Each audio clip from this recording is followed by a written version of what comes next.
All right, hey everybody. Let me switch this to one that isn't so much my face. I'll do that soon. But good day and welcome to the Goadkicker podcast, our first ever live Goadkicker. We are broadcasting live from the Cornucopia 7. It's in a low geosynchronous orbit over the planet Earth, right over Iowa, USA, maybe a little into Minnesota. But that's where I'm broadcasting from. And I'm your host, Carl D. Smith. The D stands for donuts. And if this was my audio podcast, I would have theme music right now. But I'll be honest, I have not figured that out for Twitch yet. So, welcome all who've joined us live. Again, this is the first time I've attempted to podcast live, so bear with me.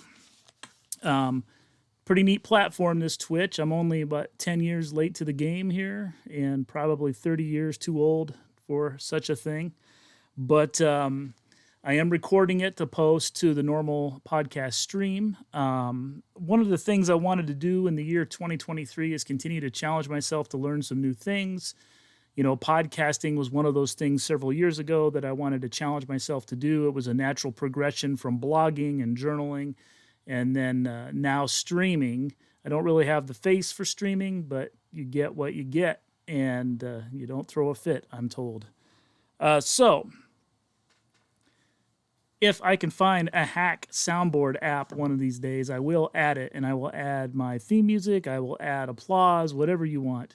The best I could find, and this is something that's new to me, and you guys have probably been around the bush a little bit, so you've seen some things, but everything is about audience engagement. You know, what keeps the audience involved with your streaming channel?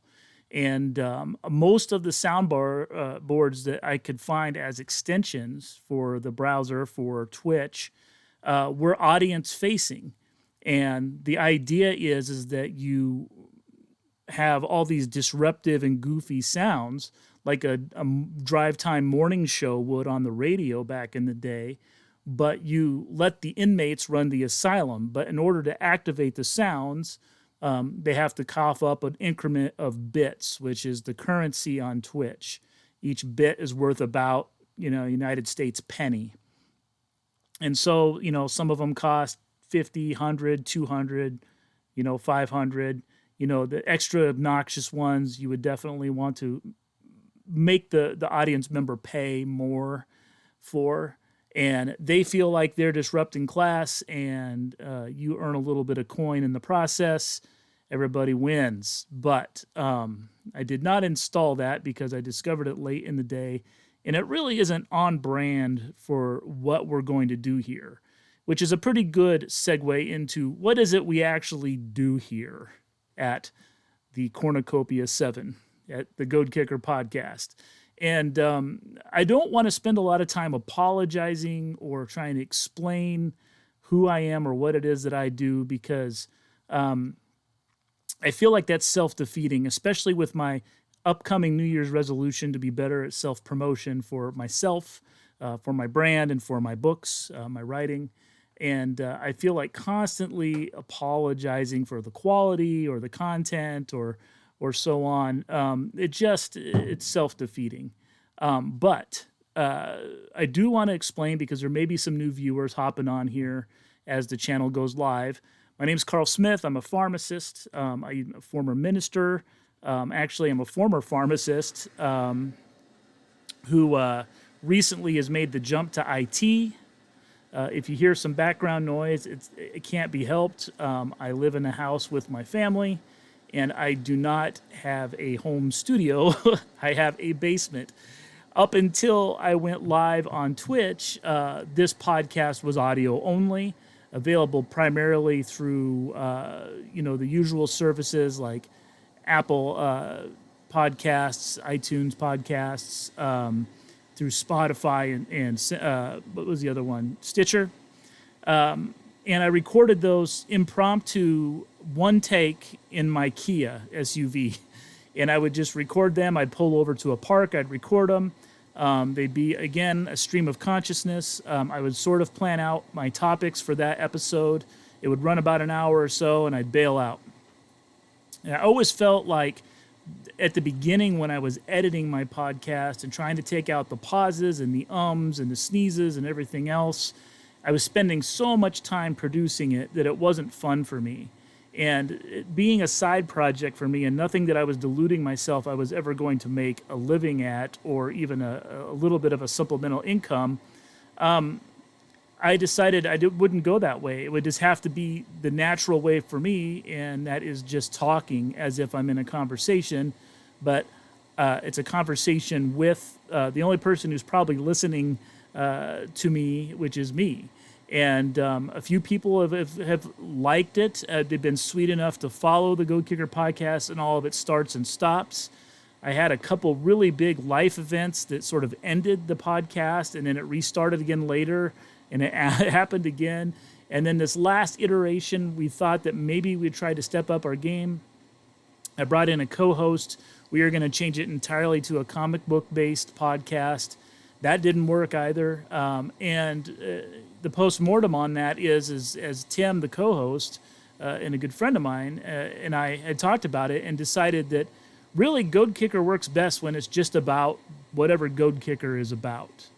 And whether it's me going on a ramble about some social issue related to nerd media, or if it's a little review of something that I've partaken in here recently, it really is just the only way that it stands out from everything else out there. There's no goofy catchphrase. There's no bits. For some people, it's interesting enough for them to come back. So enough talk about who I am, what I am, and let's just get on with the show. And hopefully this will be the new platform for the Goadkicker podcast. One of the things I really wanted to talk about on this first podcast is this whole idea of being on the internet, of being a part of the internet community. I live my life online. I'm online all the time, more so than I probably should, more so than it's probably healthy. I am involved with the different social media sites, and I do a little bit of online gaming, but not much because I don't really have a rig for it outside of a console. And to be honest with you, I don't have the time to do the stuff I want, but I'm constantly shopping and reading and going down rabbit holes online. And my kids have taken that on themselves. And so we've kind of become citizens of this internet community. And many of you probably are too. A few of the people who are loyal Goadkicker supporters and loyal supporters of me, primarily, will never reach out to Twitch to see this happen live because it's another step forward in this internet community, internet technology that they're not comfortable with or they don't have a place for. So I do understand that. So that's why I'm going to record this and put it in its usual spots. And hopefully people who actually get a kick out of this podcast can enjoy it in the format that they enjoy, that they prefer. The internet is a weird place because there's not a lot of honesty on the internet. There's a lot of polish sometimes, and sometimes there's a lot of rawness that probably should be filtered a little bit that isn't. And you don't really get that real human being experience. It's not completely fake. I mean, we still make friendships. We still have communities. People are still reaching out to help each other. Some of my best friends that I have now as a nearly 50-year-old adult, I've met because of the internet. And even people who live just across the river in Omaha, I've met through podcasts or through comic book convention, and they were there hosting, a table for their podcast or their store or something. So the internet has become sort of the new meetup for those of us who just don't hang out in bars and meet people or go to clubs anymore and watch concerts. Not that I was ever very outgoing in those settings anyway, but you let your guard down a little bit. And unfortunately, some people, instead of just letting their guard down or maybe being on their best behavior, there's this air of pretentiousness on the internet that's really hard to avoid. And I've always been very self-conscious about that, even though I know that I can be egotistical, which a lot of that is confidence that's that comes with the education that I've had and the path that I've had to take, kind of the school of hard knocks to get to where I am today, which is better than a lot of people in the world will have it, but not nearly where I want to be at 50 years old. And so I know that I carry this chip on my shoulder that comes off as egotistical sometimes and probably judgmental, and I'll be honest about that. But I'm always self-conscious about being pretentious, and that feeds into that whole imposter syndrome situation. It becomes an intrusive thought where you don't want to misrepresent yourself. And in a day and age when politicians are getting nailed for lying on resumes and things like that, you can understand why some of us take those sorts of things more seriously. It's about your personal integrity, being who you are. And I think really it's a punk rock ethos. It's just being real. I know that like Ian from Minor Threat, constantly people are trying to drag him about that song he did with Minor Threat called Guilty of Being White. And he's always defended it appropriately about being a product of his specific situation at that specific time in a specific scene.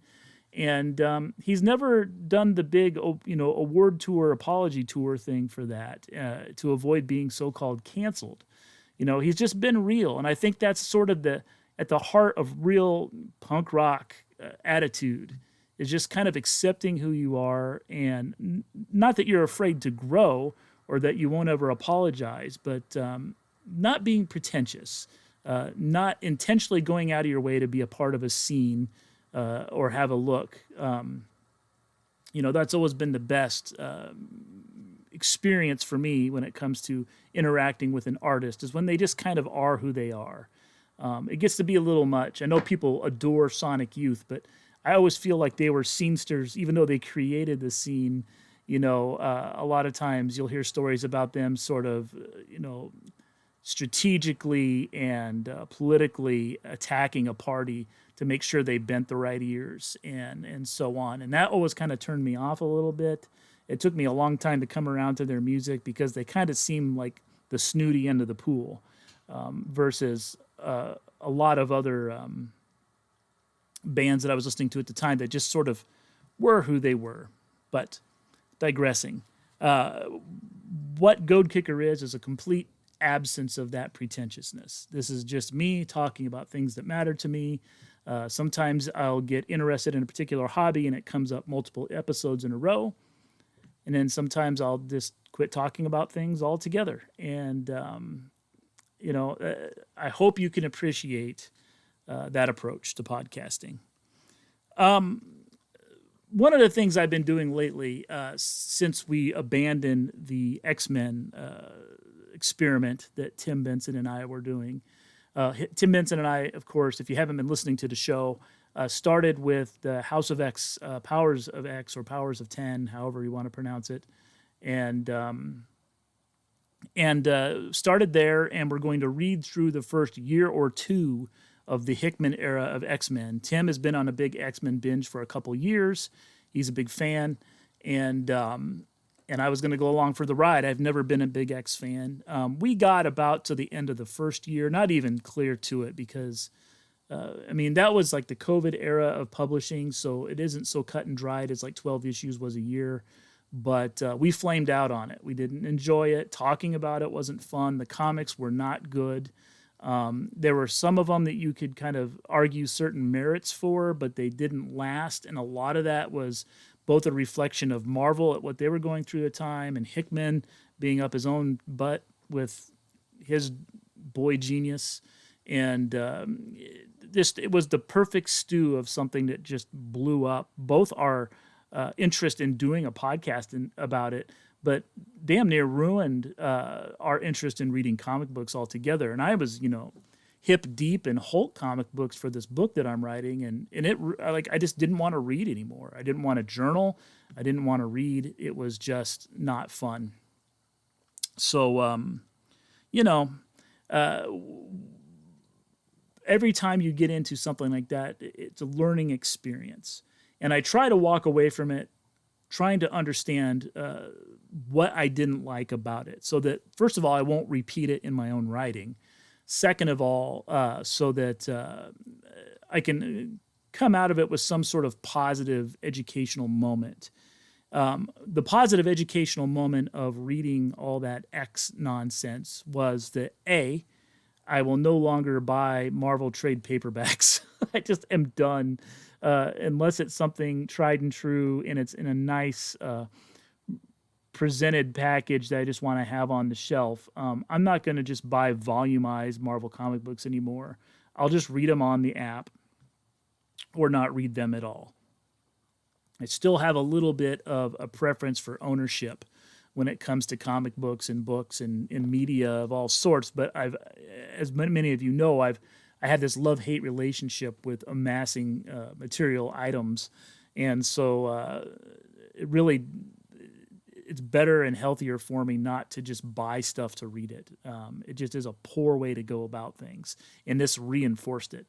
The other positive thing that I took away from this as an educational moment was I learned to love the Marauders. The Marauders is a series that either I have Stockholm Syndrome or it was a fantastic series. And I'm starting to lean more and more towards the fact that it's a fantastic series. It definitely has a lot of flaws. It has all of Marvel's usual, they have to cross over for events and things. So there's like 3 or 4 issues there right in the middle of this run that I just skipped. Like nothing happens in them that's permanent. It all had to do with X of Swords, and I didn't want to read it. And it's liberating to collect a comic book, a run of comic books, and just be okay with like a 4-issue gap and being 4 issues away from owning every issue. I just don't care, and I don't want any part of it. I did get the Hellfire Gala episodes, even though that was a crossover, because they were handled very well. And it kept with developing the characters towards the end of their own arcs in this particular series. They didn't feel throwaway. And matter of fact, one of the big things that happens at the Hellfire Gala, and this is maybe a spoiler alert for those of you who haven't read that, it's about a year old now, but someone murders the Scarlet Witch. And they address it only on one panel in the crossover issues. And it's in the context of Emma Frost being upset that her party was ruined because she was upstaged because someone found Scarlet Witch murdered on Krakoa during the party. So, it was delightfully scandalous, nothing that she was worried about really, but it upset her because it took the attention away from her and her many costume changes. And I felt like it was in character and important to the developments that were going on in that series. So what the Marauder series is, for those of you who don't read Marvel or don't read the X comics, is, in short, the X-Men have become an isolated nation state centered on the island of Krakoa. They use like these bioorganic mystical gates that allow them to transport all over the universe back to Krakoa, and these gates seemingly only allow mutants through, except for when they don't, which is another wonderful Marvel thing. The Watcher doesn't interfere with Marvel history except for when he does, which is every time he shows up. But anyway, so they're isolated. They've gained quite a bit of political and financial power. They've synthesized some drugs that have basically ended chronic illness as we know it, and they've released those drugs patent-free into the world and are distributing them amongst the human population in exchange for sovereignty. Of course, humans can't leave them alone, but that's part of the intrigue. But that's the status quo. Where the Marauders come in is twofold. One is that Kitty Pryde, for some reason, can't traverse the gates. She can't, and so there's a lot of questions about why that is. But she soon finds that she can access the island and leave the island via ship, and so she effectively becomes a pirate and does a lot of the smuggling and some of the secret ops, the maritime ops, usually at not Kowloon, Madripoor, usually happening at Madripoor. And there's a significant black market, partially because the Hellfire Club, under the leadership of Emma and the Black King, Shaw, whatever his first name is, I'm going blank on it. But those two, of course, have a lot of intrigue and conniving at each other's expense. But together they run this sort of Hellfire shipping company where they smuggle the drug and get that to poor populations and appropriately distributed through black market channels. And so ostensibly it's like a war on drugs, but they're supplying the drugs as well. And it's a very fun. And Kitty gets recruited by Shaw and Emma to head up this sort of mutant pirate ship to kind of keep the peace. And it's fantastic. It's Kitty Pryde, who I've never really cared about in the Marvel continuity, but she's grown up and they let her grow up, and she's fun. And, she insists that people call her Catherine now, and she's kind of cutting her own way through the world. She still has, an angel on one shoulder and a devil on the other, unlike Emma, and she listens to both. But she's definitely starting to understand that there's sort of some freedom in allowing herself to act against her better instincts. Iceman's on the team. Pyro from the Freedom Force is, I think, or maybe the Brotherhood of Evil Mutants. I can't remember which one he was on, maybe both, but he's on the team as well. Bishop is on the team, a character I knew nothing of and who I famously thought was Cable. I thought Cable was black for several years because I thought he was Bishop, and I was confused, but that's neither here nor there. And I'm forgetting someone else on the team. Oh, Lockheed. Lockheed's on the team. So good fun stuff. And the book is, high seas adventure and a little bit of comedy, a lot of action, a lot of like covert ops, sort of, plausible deniability, things that Professor Xavier and Magneto don't really want the world to know mutants are involved in. Just a wonderful time. And there's a volume of it, about 26 issues, which was the first run, that if you skip the events is a fantastic self-contained series. Of course, it gets rebooted, as all things do with Marvel. And when it came back, it had different writers, and they went a completely different direction. And I haven't really connected with it. So it's a one and done, and it's okay that things are like that. Mercifully so. So we're not buying and spending so much time on one particular series when it's outlived its welcome. But I would encourage anyone who wants a little high adventure mutant action to jump in. I think even if you don't read the Hox Pox stuff, and if you don't read any of the other associated mutant books with the new status quo, I think you'll be fine. And you'll get to see Kitty Pryde do Kitty Pryde stuff that she's never done before, and it's wonderful. One of the greatest moments, and this isn't really spoiling anything because it's been all over the covers. They even did a special cover of issue 1, which sort of spoiled this happening, but it's old news now. Kitty Pryde, down on her luck, feeling like an outcast amongst outcasts, and being recruited by these people who she traditionally saw as enemies and as evil, and doesn't really have a choice but to throw in with them, but then sort of learns how to be her own best agent at doing so. And she gets a tattoo, and those tattoos are on her knuckles, and on one hand it says hold, and on the other one it says fast.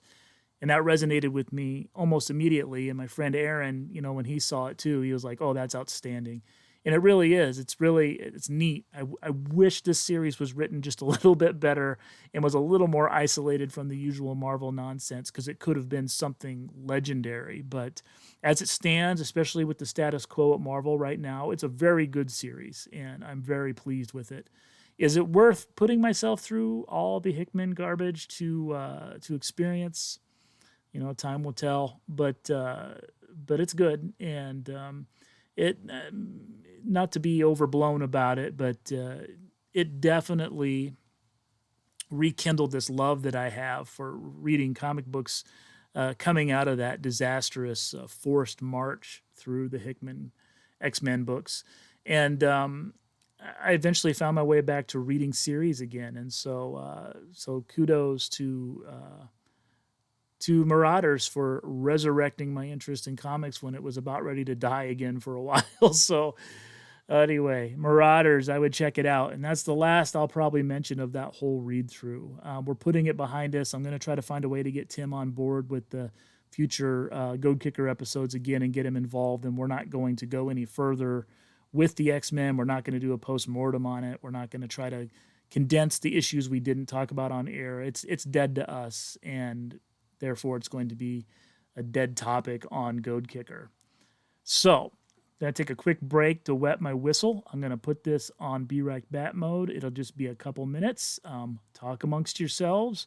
If you see my little raccoon here, you can interact with that thing. If you look on my channel, I believe there's a panel there. You can interact with him. You can buy him things. You can pet him, whatever. Feel free to goof around with that thing. But I will be right back.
All right. Got a little bit to drink and we're ready to go here. When I say drink, I mean soda, diet soda, of course. So, and which brings up a good segue here, I believe. You can see here, let's see, right there. Yeah. I'm not used to this thing being reversed. But you can tip me over at Ko-fi, coffee, however you want to pronounce it. It's an organization that allows you to do like micro tips, micro donations, usually for content creators, writers, what have you. The whole idea is that you don't have to subscribe if you don't want to. You don't have to join a Patreon channel and have expectations. You just set this low price, and I think you can alter it even to whatever you care to pay. But mine is like buy me a large diet soda. Usually it's buy me a beer, buy me a coffee, whatever. And so if you got a couple bucks and down the line, if you appreciate, obviously this time of year, no one has a couple bucks, so don't even worry about it. But if you want to support this channel and support kind of my progress towards my coding journey, which is what the money will go to, I'll use it to pay for Coursera coursework. As you can see straight above me there at the top of the frame, Coursera tuition. The courses that I take on there for certification for the different programming languages and IT disciplines, which is really the only way I'm going to be able to get involved with an IT career, because I'm not going to go back to full-time school unless I win the lottery or something and can quit my full-time job and not put my family in the poorhouse. I have to do this on the side. And so to circumvent getting a bachelor's degree in computer science, I have to approximate that degree with experience and with know-how. A lot of times people will do boot camps and so on, but I'm using online coursework via Coursera and free Code Camp, which is free, so I don't have to pay for it, thank God. But Coursera does cost a little bit, and it costs me somewhere between $30 and $60 a month, depending on which program I'm in at the time. So Anyway, in the future, you're listening to this, wondering what the tipping thing is about. That's what it's about. If you feel like doing it, great. Don't feel obligated. There's not going to be a subscription or a paywall or anything to this. But if you feel like being a patron of this channel, that's the best way to do it. Just click on that link, go. I believe it accepts Apple Pay and PayPal and all the usual things. And for $2 to $5, just as a thanks, when you're able to, it'll go in the pot towards Coursera coursework. In the future, I will be doing a fundraiser, which I'm going to actually talk about after we officially launch this channel. For those of you who've kind of watched me talk up a storm online lately about setting up the Twitch channel, you'll know that my intentions of setting up the Twitch channel were to stream playing some video games while we talk as well. Not that all my content, I'll still do the Goadkicker show, just like this, but I will have scheduled streaming times of Nintendo Switch, and I'm going to play through the Final Fantasy series. Those are good games to talk while you play because they don't take any sort of hand-eye coordination, and I can just let the guys sit there if I want, being turn-based and all. So that's when the grand opening will be. This is all just dress rehearsal right now, but once we get things going and I have a nice stable audience that actually shows up, I do want to do a fundraiser, and it's to benefit an organization I haven't pinpointed yet, but I know what it's going to be as far as a type of organization, which is harm reduction. And I do want to talk about harm reduction on this episode. So you might have noticed my hat here. It's camouflage. I'm not a big outdoorsman. I grew up in Iowa, so I've done my fair share of target shooting and hunting and all that jazz and fishing. We have a big Bass Pro store here in town, and this is made to look like a Bass Pro hat, but that's not what it is. I don't know if it comes through very well there, but the East Tennessee Harm Reduction. It's a hat I bought off the internet as a part of a fundraiser to support the East Tennessee Harm Reduction organization. Harm reduction is something that you may not be familiar with unless you are, very involved with social programs or have a loved one that's run afoul of, high-risk lifestyles of some sort. And we'll talk a little bit about that here in a second. But how I came to find out about harm reduction wasn't even through my medical training as a pharmacist, and it wasn't through any local organization because we really don't have one that's very active, at least publicly. They may be doing some street-level stuff where they're actually helping the people who need help, but there's no advertising or clips on the news of, 7 can help or, people helping people, human interest bits on harm reduction. There just isn't. How I came to know about it was through a punk band. And it's a band that when I wrote the book More Than Rust, I started my science fiction comedy novella series. And at the time, I was really, really, really in one of my phases where I was into dark wave music, and I was trying to find, goth and Batcave and dark wave type stuff and death rock, and I was building a playlist because it's related to the book itself. And I got hooked on this song by a band I'd never heard of called the Night People, and called More Than Rust. And so I reached out to the band. I sought them out through Bandcamp and told them how much I loved their song and was wanting the permission to use their song in promoting my book. I named my book More Than Rust. The series is called More Than Rust as well. But I wanted sort of their blessing on that, even though I don't legally need it for using the title. But I wanted to make sure that they were okay with that. And I wanted to flip them a little money and use their song in some promotional material. There's the book right there on the stream. And they didn't get right back to me. I was a little disappointed. I was trying to brainstorm what my backup plan was going to be. And then one of the gentlemen from the band reached out to me and said, hey, I saw this email. It's still tied to the Bandcamp. Unfortunately, our band is broken up. And I'll talk to the other guys and see what they think. I think we can work something out. And then, true to a musician's or any artist's timetable, it was a while before I heard back. But when they finally did, they said, look, we're not going to charge you to use our song. We just want to make sure you're not some crazy right-wing nut or a racist, and or both. And rather than you pay us for use of the song, we would prefer that you just donate that money to a local harm reduction organization. And if you don't have one locally that you're familiar with, I'll provide you a link. And I asked him for a link because I had no idea what he was talking about.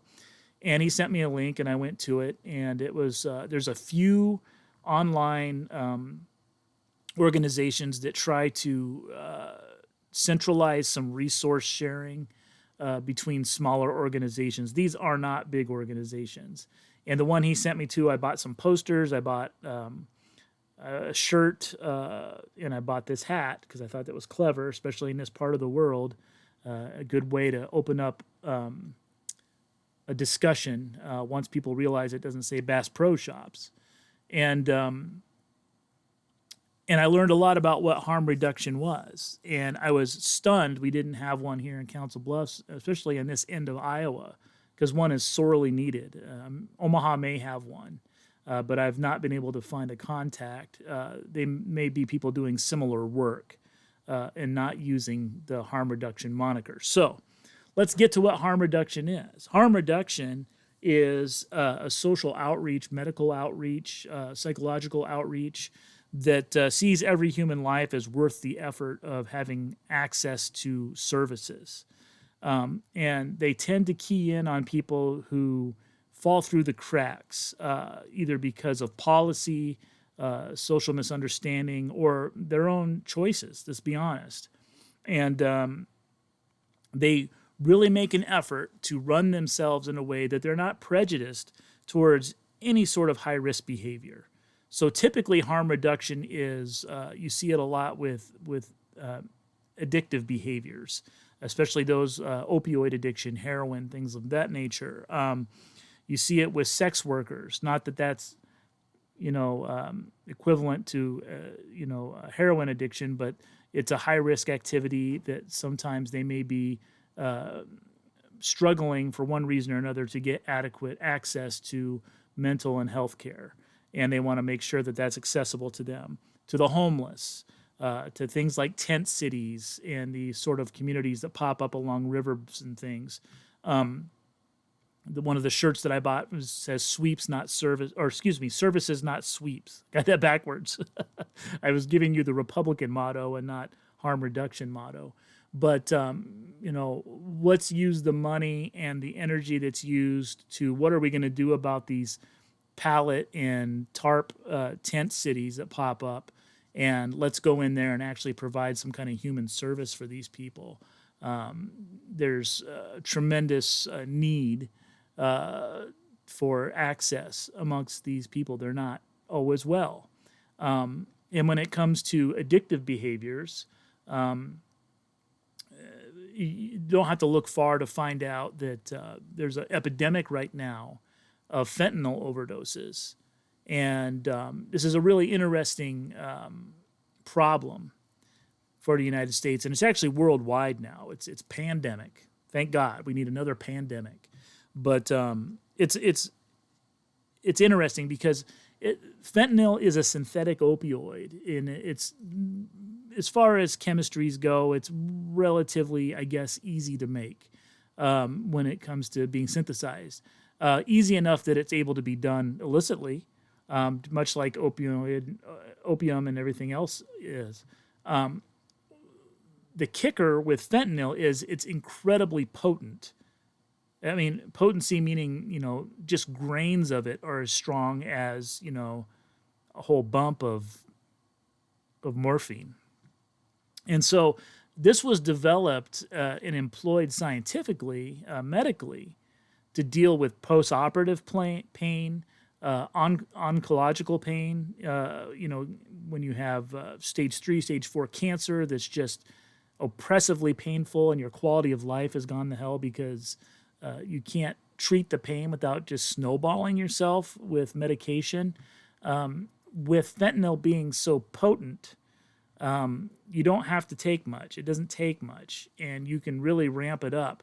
The problem is that potency also translates into the risks with opioid use. And there's a threshold that none of us know that we have biologically with these types of drugs.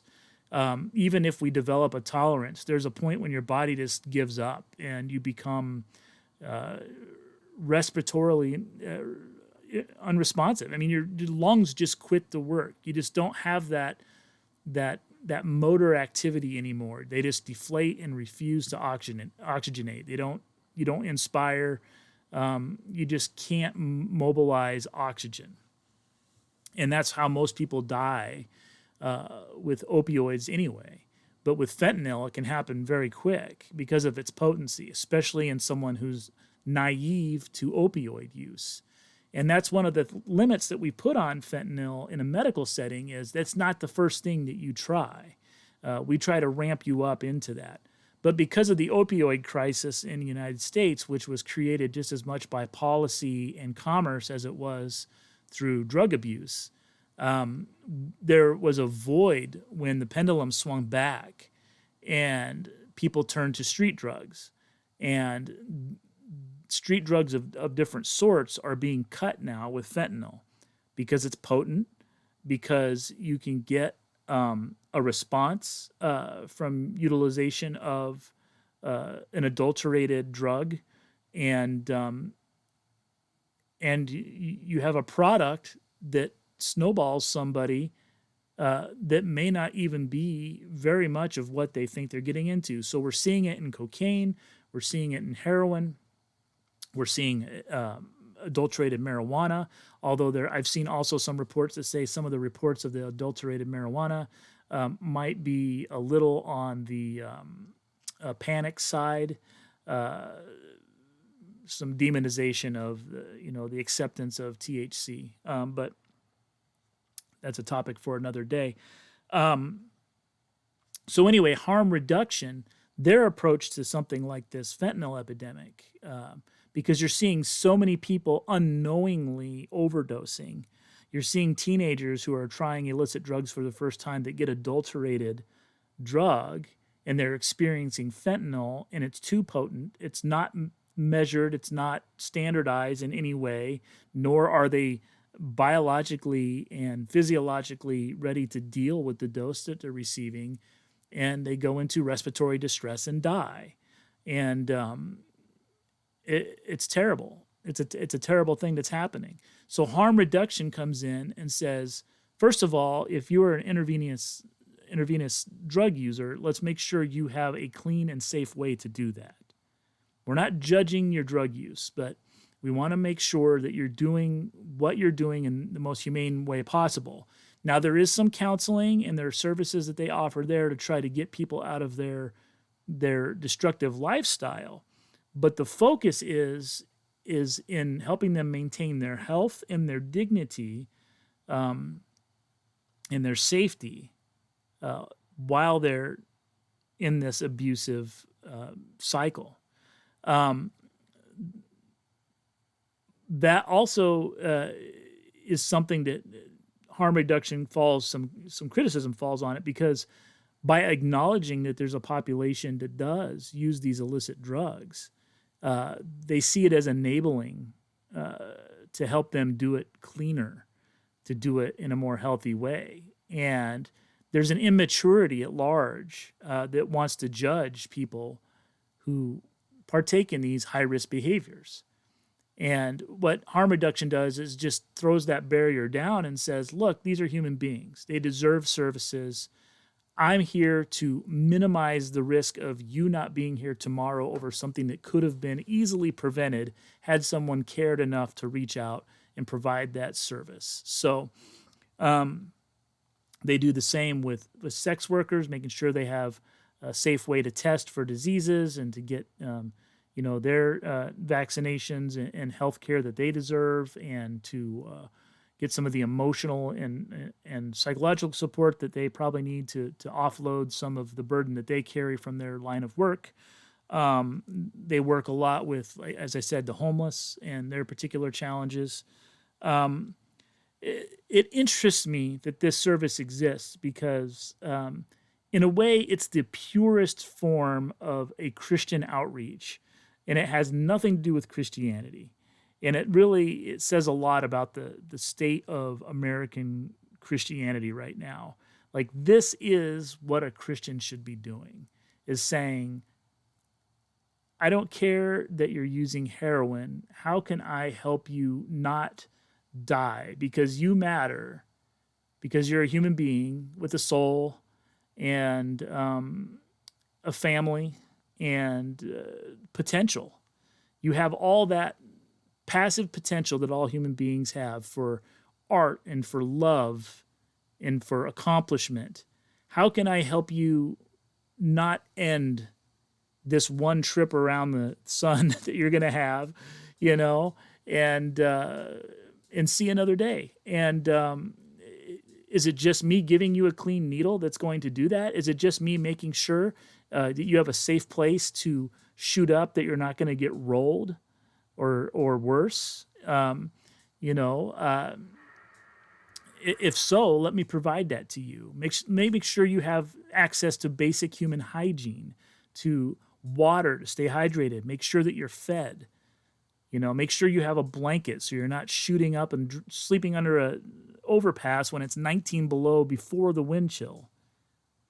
That's what these people are doing under the umbrella of harm reduction. And it's putting basically Christian churches to shame from coast to coast. It's something we should be involved in, and we're not. So, to borrow the lingo of Christian ministry, it's been put on my heart to find a way to become involved more with these sorts of activities. I'm not the person. I don't have the social or the financial credit score to start an organization and run it and be successful. But I have the enthusiasm, the curiosity, and the conviction to assist others who have already got the ball rolling.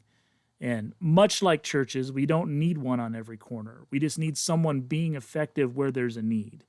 And if it's a Des Moines area organization that can get supplies to Council Bluffs, then I'll support the Des Moines area organization.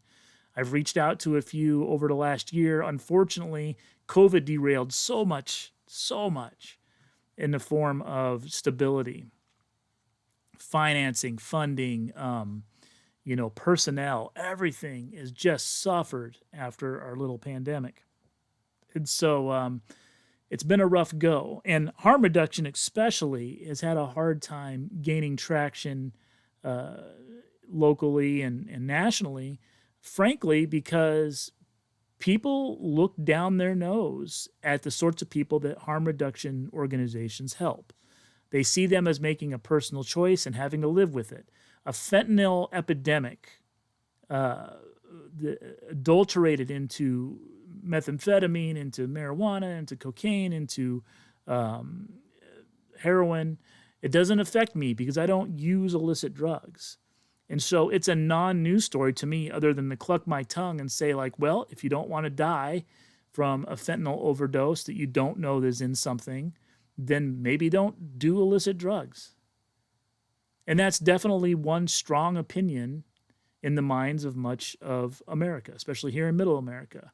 Or I would offer a better human being response, a more empathetic response, a more Christian response would be like, hey, if I can give you a test strip that changes colors, if fentanyl is present in that drug you're about to partake in, why shouldn't I give that to you so that you can stay away from the stuff that's going to kill you in one bump? If I have the power to provide that, if I have the knowledge, if I have the access, if I can find the funding to buy the supplies and disseminate that, if I can give that to somebody without shame, why shouldn't I be doing that? It's another life saved, another senseless death, another needless death avoided. All the money that we spend trying to educate people on things like seatbelts and not texting when you drive and getting your COVID vaccine and all this other stuff. There's a lot of money spent on that. If just a little bit of that was spent on testing supplies, on clean needles, on Narcan, making sure that everybody has plenty of Narcan.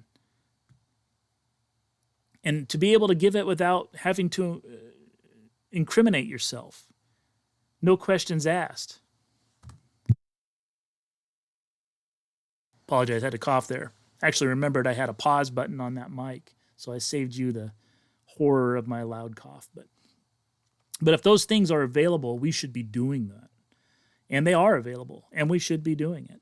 So, Narcan is an interesting thing. Naloxone, it's called. It's an opioid antagonist. It goes into the body. It looks so much like opioid molecules that it will get into the receptors in your body and bind there. So it will bind where morphine would bind, for instance. It would bind where OxyContin would bind, usually. And it's got such a strong competitive drive to bind there that it will actually unseat opioid that has been bound. So someone who's in the early stages of an overdose, you can give them Narcan. You can give it nasally. You can give it as an injection directly into the muscle, intermuscular injection. And it will save their life because what it does is go around the body and kicks all those opioids out of those receptors. And since Narcan doesn't really elicit any sort of physiological effect on its own, it's not going to cause respiratory depression. It's not going to cause constipation and all those other things, nor is it going to create any sort of dependence from using it. It's absolutely harmless. If you find someone down and they're unresponsive and you have Narcan on your person, you should hit them with that Narcan because the worst case scenario is nothing. You've poked them in the leg, you've squirted something up their nose. It will not harm them in any way. It's just like giving them saline for someone who doesn't need it. But on the off chance it's someone who's been hit with opioids and are in the throes of an opioid overdose, it will save their life. They will breathe again. They will live to see the next day, probably, depending on how gross their overdose is. When I worked for the Poison Control Center, I was always amazed at how often I had to remind nursing staffs in emergency rooms or EMTs on rescue squads that they both could and should use the Narcan that's in their kits. People are terrified to administer medicine. This is a safe medicine, about as safe as it gets. And it has one specific use, and that's to reverse opioid overdose. You can use it at home, and you can train someone to use the nasal injection or the syringe in a matter of just a couple minutes at a pharmacy counter or at a clinic discussion or over a folding table at a school or a craft show. This stuff should be in everyone's medicine cabinet. And there's plenty of it out there. It shouldn't be expensive, although I know how the drug companies are.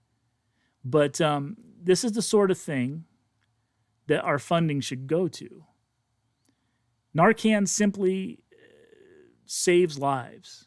And it can only save lives when it's accessible, when it's needed. And a lot of people won't take it. You'll recommend it at a pharmacy counter when they're picking up pain medicine, and they'll get a little standoffish, a little defensive, and say, like, I'll probably not even use any of that pain medicine, but the doctor insisted that I fill this in case I need it. But it isn't always about the patient. It's about the grandchild that comes over and gets into the cabinet. It's about the teenager that lives in your house that decides to dabble because they've heard something online and overdoes it. It's about the elder who takes it because they think it's something else. That happens all the time, and they overdose. I had so many phone calls I wish I could share with you from the Poison Control Center, which basically all had the same structure, which was I got out of bed, I was mistaken what time of day it was, and then I grabbed the wrong bottle, And then I took more of this pill than I would have taken of the pill that I thought I was taking. And I realized I had just taken this pill an hour ago. I thought I had slept longer. I thought it was the morning. So not only did I double dose, I took a whopping dose the second time, and it wasn't even the pill that I intended to take. And suddenly we have to go to the ER for an 8 to 12 hour observation because we don't know what's going to happen. And inevitably, I would ask, do you have Narcan at home? And the answer would be no. The doctor mentioned something about that. The pharmacist mentioned something about that. But I didn't think I needed it. I was involved in several cases where there was Narcan at home. And I can think of one case in particular in which I recommended they use it on a child who had got into an opioid that it literally saved that child's life. So these sorts of educational moments and this provision of these sort of services needs to be done. And it's only being done right now through overworked medical personnel who don't need another task in their day, but they are decent human beings that want to make sure that this stuff gets out there. A lot of times there's policy. There's policy at these drugstore chains. There's policy at these health clinics that, yes, our state allows us to dispense Narcan, but then they have to sign this thing, and you have to sign this thing, and then the pharmacist has to use this standing order. It can be done, but then, it takes some paperwork, and you got to talk to the person, and then part of the deal is that you have to counsel and go through this whole information sheet for us to follow the standing order.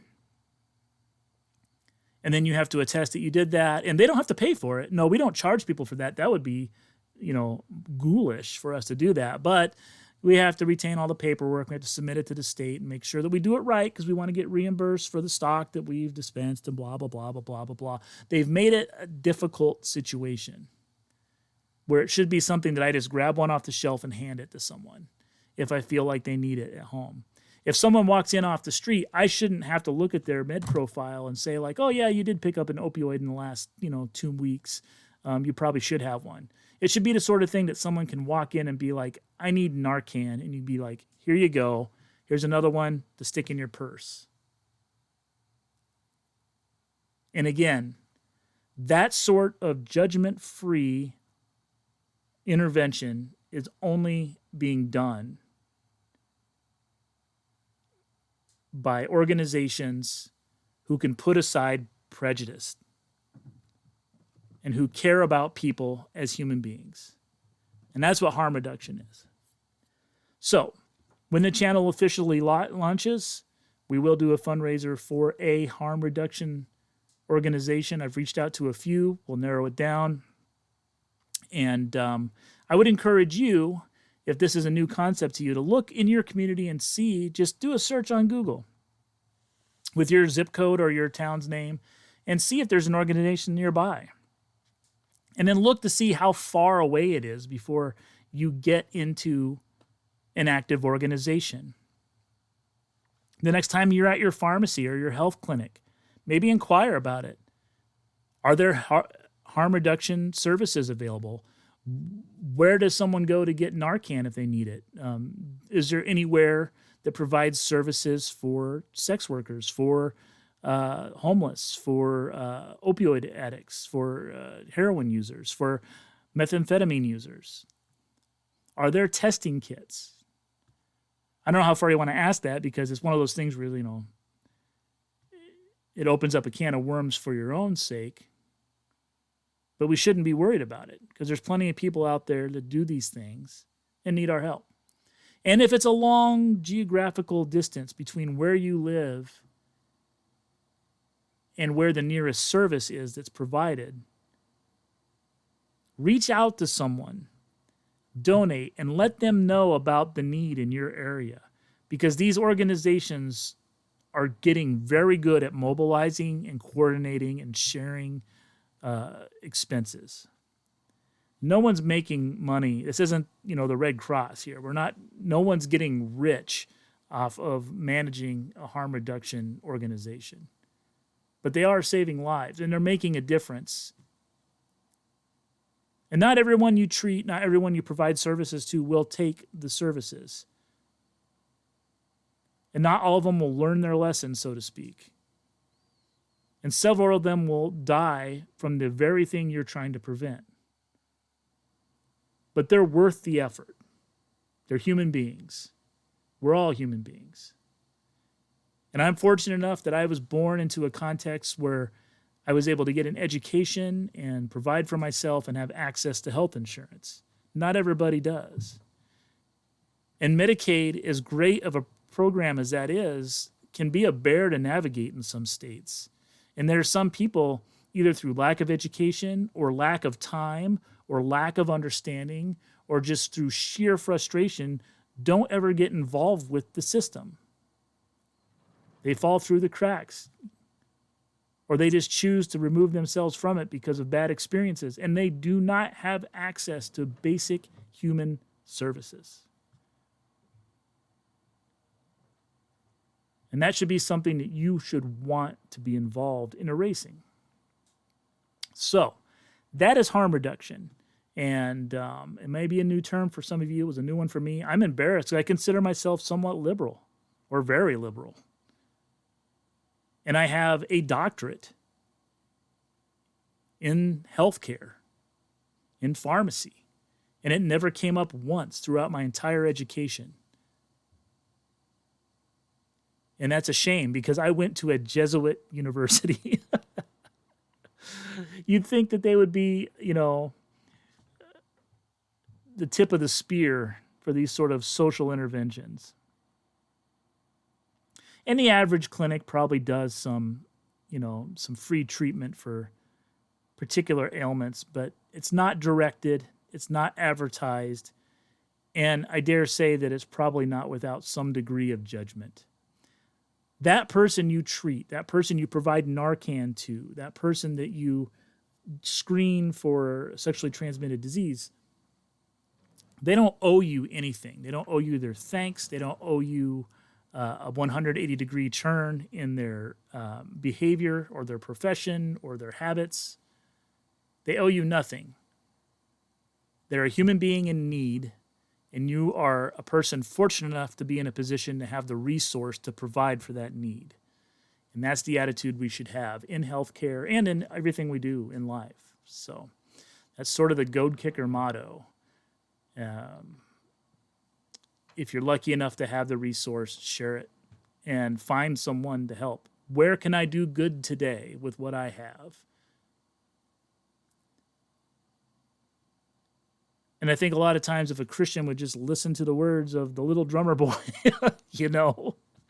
which isn't even in their Bible, our Bible, the Bible, whatever you want to call it. You think they'd find some inspiration to just do good with what they have.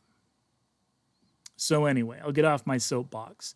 That is harm reduction. That is something that I myself, Carl Smith, something that the Goadkicker podcast is involved with and cares greatly about. So what do you think? Are there human services you think should be held back due to conscious choice? Do you think there's populations that are irredeemable?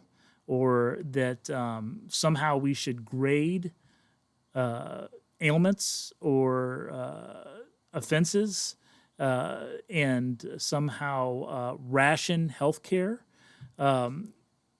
Do we go with the attitude that the poor you'll have with you always, and so let's not waste all this money trying to save the world because you'll never be able to do it anyway? I'm not here to shame you for having those, but I would like to engage with you and hear your side of the story, because I don't see it like that at all. Although I know that that's a very prevailing attitude. Otherwise, the system would not be like it is today. There's someone in a boardroom somewhere that is writing the value of a human life down on a piece of paper. And worse than that, they're categorizing human beings into columns that have different values. I pray to God that I'm never in that boardroom. That is not the trajectory I want my life or my career regardless of my intelligence, regardless of my experience, regardless of my training and my proficiency for exactly those sorts of activities. I do not want to be that guy. I want to be on the other end of the stick that just is out there looking for the one person I can help and helping them and moving on to the next one. And I hope as an audience, as friends, as family, that in your heart that you're of a similar mindset. So, harm reduction, episode X-01 of the Goadkicker podcast on Twitch. So, until next time, I appreciate you spending your time with me. As always, I appreciate any time that you spend ingesting the content that I make. It seems a little crass now, but I'm going to do it anyway. Please remember that I do write books, and that is my passion in life. Although it isn't my full-time gig, it's something that I am trying to sustain as a side career. Those books are available on Amazon. They've been sort of scanning through at the bottom of this feed. If you're listening to this rather than watching it, you can go right on Amazon or Audible and find any book by Carl D. Smith. There's other Carl Smiths out there, but you'll know mine right away. Few novels, a lot of audiobooks. I would highly recommend the audiobook for More Than Rust. It isn't that I make a bunch of money on that. Matter of fact, I share the profits with that with the voice actor. But the voice actor did such a wonderful job.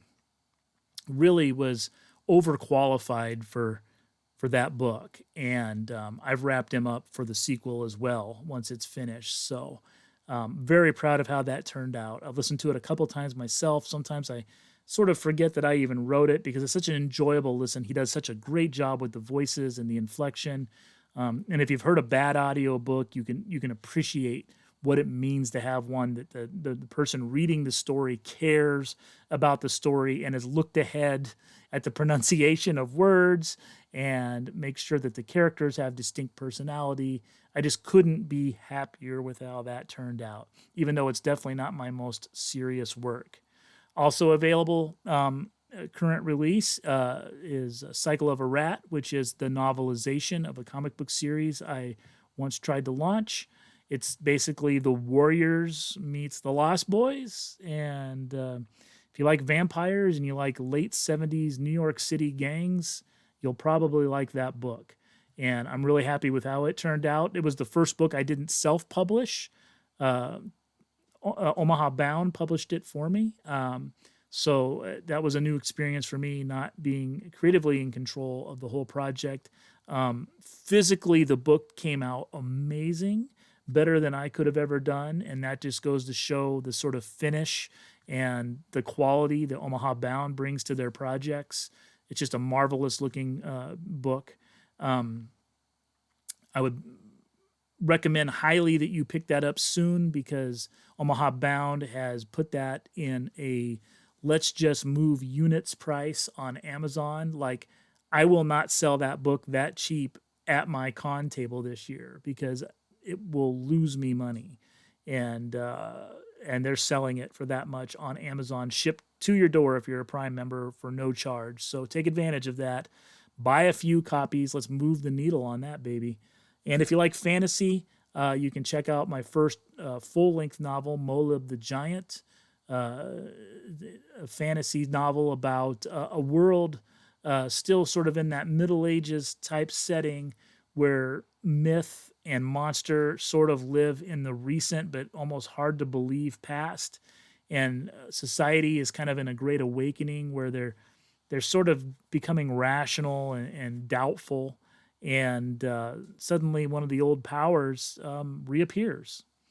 And it's a discussion of not only what happens when that stuff is proved to be true, but also it's a kinetic action novel about a giant and how he's dealt with or not dealt with. And I'm very happy with how it came out as well. And I can't wait to return to writing some fantasy. Got a lot of projects in the works, but the best way to help support me continue my journey, both as a coder and as a writer, is to support those two endeavors. So by buying my book, by reviewing my book, by retweeting links to my books, to donating to coffee here, Coursera tuition, to Twitch, those sorts of things, all go in that same pot. And 2023 is the year that I'm going to get lean and mean with my time and my money. We'll talk more about that on another episode, but I'm going to try to pour as much as my expendable resources I can into my passions and see where it gets me. I hope to be completely out of pharmacy by the end of 2023. And I sort of announced the death of my pharmacy career perhaps a little too early, but there's no shame in needing to pay bills, right? So more on that as we go. And yes, the D does stand for determined. Absolutely. Determination is all I have, that and curiosity, and a lot of ignorance to where things can go wrong. And so I just charge ahead blindly. So hopefully it'll work out for the best eventually. But again, bless you all for showing up, for supporting my projects, to supporting the Goadkicker podcast. And we'll see you again next Wednesday night. And for those of you who like to listen to this, if you missed any of it, this will be back up, posted on my channel here. I believe it stays up for 7 to 14 days or something, but it will be available over on the usual podcast sources as well. So until next time, take care of yourselves, take care of each other, and good night.